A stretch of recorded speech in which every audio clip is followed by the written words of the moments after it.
할렐루야! 오늘은 부활을 향한 40일의 여정 25번째 시간입니다. 오늘은 가정의 회복이라는 제목으로 말씀을 전하기 원하는데요. 오늘 주시는 하나님의 말씀은 시편 128편 1절에서 6절의 말씀입니다. 제가 봉독하도록 하겠습니다. 여호와를 경외하며 그의 길을 걷는 자마다 복이 있도다. 내가 내 손이 수고한 대로 먹을 것이라.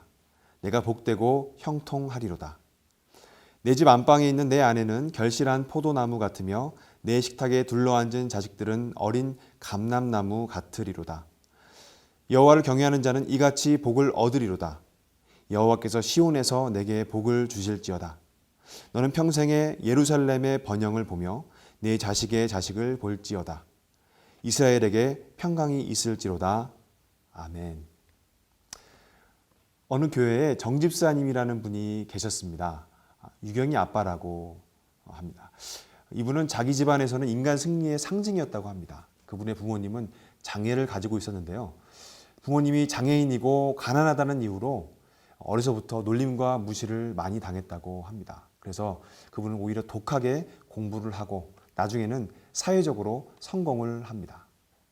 그러나 자신의 노력으로 사회적 성공을 이루었지만 세상의 음란으로 달려가고 또 부모님을 무시한다며 아내를 타박하고 고립시키고 출세를 위한 투자라는 명목하에 골프와 도박과 술에 돈을 씁니다. 은밀하게 안마 시술소를 드나들면서 음란 가운데 몸을 맡깁니다. 하지만 그 모든 원인을 아내에게 돌리고요.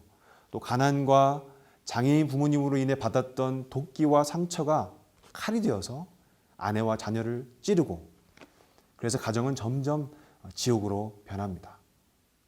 그는 결국 아내에게 이혼을 하자고 합니다. 그분은 사회적으로 출세하고 성공하면 모든 것이 다 잘 세워질 것이라고 생각을 했습니다. 하지만 그런 것과는 상관없이 그의 가정은 무너지고 있는 겁니다. 우리는 모두가요, 복을 받고 싶어하고 가정을 잘 세우고자 합니다. 그래서 많은 분들이 재정이 올바르게 세워지면 복을 받은 것이고 온전한 가정이 세워질 것이라고 생각을 합니다. 그래서 물질을 얻기 위해서 안간힘을 쓰죠. 또 어떤 이는 배우자를 잘 만나서 그 배우자가 잘해주면 잘 될 것이라고 생각을 합니다. 또 어떤 분은 자녀가 잘 되면 가정이 잘 세워지는 것이라고 생각을 하죠. 그래서 자녀 교육에 매진을 하고 또 투자를 과도하게 합니다. 이것만 되면 가정은 잘 세워지겠지. 저것만 잘하면 가정은 온전해지겠지. 이런 식으로 생각을 하는 것이죠. 하지만 과연 그러한가요? 물질 믿다가 배우자 잃습니다. 물질에게 집착하다가 자녀를 잃기도 하고요. 또 배우자만 바라보다가 좌절을 경험하기도 하고 심지어 배신감을 경험하기도 합니다. 자녀 믿다가 실망하고 좌절하고 심지어 심한 경우에는 배우자도 잃고 재정까지도 바닥이 나는 경우가 있습니다. 나는 그냥 단지 복을 받고 싶었을 뿐인데 그저 오손도손 즐겁고 아기자기하게 살고 싶었을 뿐인데 세상은 호락호락하지 않고 천국과 같은 가정을 세우는 것도 쉽지 않은 것이죠. 오늘 성경 본문에는 복받은 사람이 등장하는데요. 특별히 가정에서의 복을 받은 한 사람이 등장합니다. 오늘 말씀 2절에서 말씀합니다. 내가 내 손이 수고한 대로 먹을 것이라. 내가 복되고 형통하리라. 그는 재정의 복을 받은 사람입니다. 자신의 손이 수고한 대로 그 대가를 받는다고 합니다. 그리고 복되고 형통한 삶이 이어진다고 합니다. 수많은 사람들이 열심을 내어 일을 합니다. 그리고 그에 상응하는 대가를 받고 싶어 하죠. 그렇게 받은 물질로 가정을 잘 부양하려고 하는 것입니다. 그런데 그에 상응하는 대가는커녕 그보다 못한 대가를 받습니다. 때로는 대가를 받지도 못하기도 합니다. 게다가 요즘은요, 아예 일자리 자체를 구하기 어렵습니다. 나의 손이 수고할 기회조차 얻지 못하는 것이죠. 그런데 오늘 말씀에 나오는 이 사람은 자신의 손이 수고한 대로 먹을 것이라고 합니다. 복되고 형통한 삶을 살게 된다는 것이죠. 우리의 삶이 이렇게만 된다면 더 바랄 것이 없죠. 이 사람, 이 가정은 재정의 축복을 받은 것입니다. 또 3절입니다. 내 집 안방에 있는 내 아내는 결실한 포도나무 같으며 이 말씀은 배우자의 축복입니다. 결실한 포도나무는 그 과실인 포도를 듬뿍 가져다 줍니다. 그 포도 열매를 통해서 우리는 즐거움을 누리며 기쁨을 누리는 것이죠. 그의 배우자가 그러한 기쁨을 준다는 것입니다.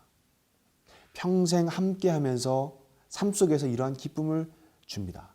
힘들고 어려울 때 서로가 서로를 위해서 위로와 격려의 말을 하고 또 평생 연인으로서 사랑하고 친구로서 우정을 나누며 동역자로서 서로 도움을 받고 또 주고 아름답고 행복하고 또 서로를 만족하면서 인생을 함께 걸어가는 동반자인 것입니다. 그리고 3절 후반부에서 말씀하십니다. 내 식탁에 둘러앉은 자식들은 어린 감람나무 같으리로다. 식탁에 둘러앉은 자식들은 어린 감람나무라고 합니다. 감람나무는요, 심은 지 10년에서 14년은 있어야 열매를 맺는다고 합니다. 그리고 30년 이상이 되어야 비로소 완전한 수확을 거둘 수 있다고 합니다. 게다가 한 번 자라면 수백 년 이상 꽃을 피우고 열매를 맺는다고 합니다. 어린 감람나무라는 것은 아직 어려서 비록 지금은 수확을 많이 거두지는 못하지만 잠재력이 큰 나무를 말하는 것이죠. 앞으로 미래의 소망이 있는 것입니다. 이 모습은 자녀의 축복을 받는 모습입니다. 이러한 가정의 축복과 은혜는 어디서 오는 것일까요? 그 축복과 그 은혜의 비결은 과연 무엇일까요? 그것은 이어지는 4절의 말씀에서 나옵니다. 4절 말씀입니다. 여호와를 경외하는 자는 이같이 복을 얻으리로다. 여호와를 경외하는 자가 이러한 복을 얻는다는 것입니다. 물질로 성공하는 자도 아니고 배우자에게 의지하는 것도 아닙니다. 자녀에게 목을 매는 삶을 사는 것도 아닙니다. 오직 여호와를 경외함이 그 핵심 열쇠인 것입니다. 왜냐하면 그 모든 회복은 여호와 하나님의 손에 있기 때문입니다. 나의 어줍잖은 힘과 능력으로 아무리 날고 기고 해봐야 소용이 없습니다. 하나님이 보호하심이 사라지고 또 위험한 일들이 일어나서 어느 날 갑자기 다 무너져 버리면 우리는 그것을 해결할 길이 없는 것입니다. 기억하십시오. 모든 회복과 축복은 다 하나님께 있습니다. 그러므로 우리가 하나님을 경외하고 그분의 길을 걷는 데 집중한다면 가정의 복을 받을 것이고 재정, 배우자, 또 자녀의 축복은 그냥 자연스럽게 따라오는 것입니다. 자, 그렇다면 하나님을 경외하는 것이 무엇일까요? 하나님을 경외한다는 말은 두 가지 요소가 동시에 있는 것입니다. 하나님을 두려워하는 것, 그리고 동시에 하나님을 사랑하는 것이죠. 높으신 전능자 하나님을 두려워하고 어려워하며 공손히 받들어 모시는 것입니다. 공경과 신뢰로 가득 찬 관계죠. 그 하나님을 두려워함과 동시에 사랑의 마음을 품는 것입니다. 잠언 8장 13절에서 말씀하십니다. 여호와를 경외하는 것은 악을 미워하는 것이라. 나는 교만과 거만과 악한 행실과 패역한 입을 미워하느니라. 아멘. 이 말씀에는요, 하나님을 경외하는 사람의 특징이 나옵니다. 그것은 바로 악을 미워하는 것입니다.